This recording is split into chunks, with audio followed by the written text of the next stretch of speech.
നമസ്തേ. സുഭാഷിതം. അസന്തുഷ്ടോ ദ്വിജോ നഷ്ട സന്തുഷ്ട ക്ഷത്രിയസ്തഥാ സലജ്ജാ ഗണികാ നഷ്ട നിർലജ്ജാത് കുലാംഗന. അർത്ഥം പറയുന്നത്, സന്തോഷമില്ലാത്ത ബ്രാഹ്മണനും സന്തോഷത്തോടു കൂടിയ ക്ഷത്രിയനും ലജ്ജയുള്ള വേശ്യയും ലജ്ജയില്ലാത്ത കുലസ്ത്രീയും നഷ്ടമായി പോകുമെന്നറിയുക. ഇവിടെ സൂചിപ്പിക്കുന്നത് സന്തോഷമില്ലാത്ത ബ്രാഹ്മണൻ നഷ്ടമായി പോകും എന്ന് പറഞ്ഞാൽ, നഷ്ടമായി പോകുമെന്ന് പറഞ്ഞാൽ അത് നല്ല നിലവാരത്തിൽ പോകുന്നില്ല, അല്ലെങ്കിൽ നല്ല രീതിയിൽ മുമ്പോട്ട് പോകാൻ സാധ്യമല്ല എന്നുള്ള അർത്ഥമാണ്. സന്തോഷമില്ലാത്ത ബ്രാഹ്മണൻ എന്ന് പറഞ്ഞാൽ ബ്രഹ്മമറിയുന്നവൻ, അതാണ് ബ്രാഹ്മണൻ. എല്ലാവരും ബ്രാഹ്മണൻ എന്ന് പറയുമ്പോൾ വേറൊരു അർത്ഥം കൂടിയുണ്ട്. അപ്പോൾ അത് മാത്രം പോരാ എടുത്താൽ. അപ്പോൾ ഈ ലോകത്തെക്കുറിച്ച് അറിവുള്ള ഒരാളാണ്, അല്ലെങ്കിൽ സത്യമറിയുന്ന ഒരാളാണ്, അല്ലെങ്കിൽ കൂടുതൽ വിദ്വാനായ ഒരാളാണ് ഒരു ബ്രാഹ്മണൻ, ബ്രഹ്മം അറിയുന്നവനാണ്. അതേപോലെ ആ ഒരു നിലവാരത്തിലൂടെ നമ്മൾ ചിന്തിക്കുമ്പോൾ ആ ബ്രാഹ്മണന് സന്തോഷമില്ല എങ്കിൽ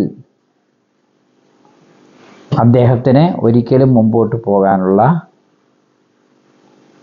കാര്യം ഇല്ല. ഇപ്പോൾ ബ്രഹ്മം അറിയുന്നവൻ എപ്പോഴും സന്തോഷിക്കണം എന്നാണ് ഇവിടെ സൂചിപ്പിക്കുന്നത്. പിന്നെ പറഞ്ഞ സന്തോഷത്തോട് കൂടിയ ക്ഷത്രിയന് ഹാപ്പി അല്ല. ക്ഷത്രിയനെ സംബന്ധിച്ചാൽ എപ്പോഴും ഗാംഭീര്യവും വീര്യവുമാണ്, എപ്പോഴും ധൈര്യമാണ്, എപ്പോഴും സന്തോഷിച്ചുകൊണ്ടിരിക്കുന്ന ഒരാളല്ല ക്ഷത്രിയൻ. ക്ഷത്രിയൻ ക്ഷാത്രവീര്യമുള്ളവനാണ്. ക്ഷത്രിയ കർമ്മമുണ്ട്. ആ കർമ്മമണ്ഡലത്തിലായിരിക്കണം അദ്ദേഹത്തിൻ്റെ ശ്രദ്ധ. മറ്റുള്ള എൻ്റർടൈൻമെൻറ്റോ അല്ല മറ്റുള്ള കാര്യങ്ങളിലല്ല യഥാർത്ഥത്തിൽ ക്ഷത്രിയൻ. അതേപോലെയാണ്.